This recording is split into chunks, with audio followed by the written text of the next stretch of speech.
अगर आप भी चाहते हैं डीजे उमेश का गाना सबसे पहले आप तक पहुंचे, तो लाल बटन को दबाना न भूलें और हाँ, बेल आइकन को जरूर दबाएं।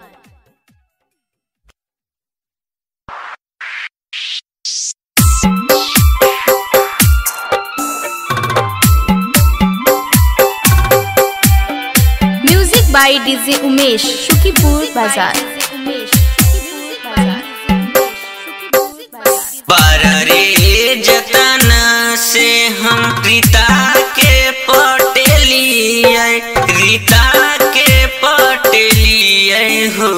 उहो रीता रे छोड़ के जैसा ससुरिया, उहो रीता रे छोड़ के जैसा ससुरिया। आहो भैया दामी दामी लहंगा चोली किनी किनी हो देलिए, यानी यानी हो देलिए। उहो रीता रे जैसे ससुरिया, उहो रीता रे जैसे ससुरिया, उहो रीता रे जैसे ससुरिया। DJ Umesh, DJ Umesh, DJ Umesh, DJ Umesh, Sukhipur बाजार, सुखीपुर बाजार, सुखीपुर बाजार, सुखीपुर बाजार।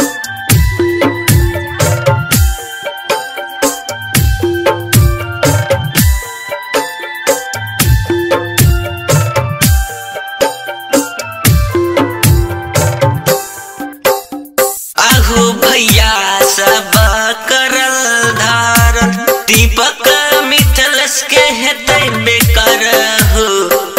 आहो भैया सब करल धारल, दीपक मिथलस के हेतै बेकार हो। उहो जानू रे जैसे ससुरिया, उहो जानू जैसे ससुरिया।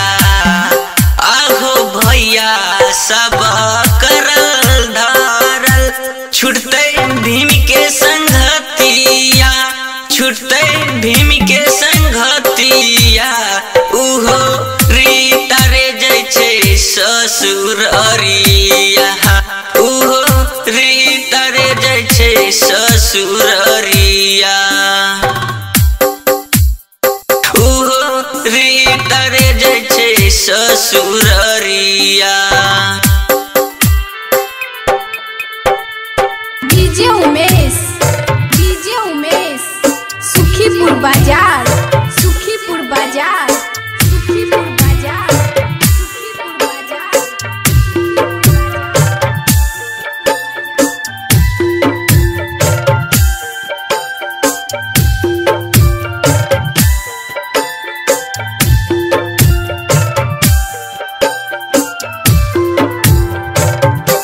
आहो भैया सब करल धारल, दीपक नवीन के हेतै बेकार हो।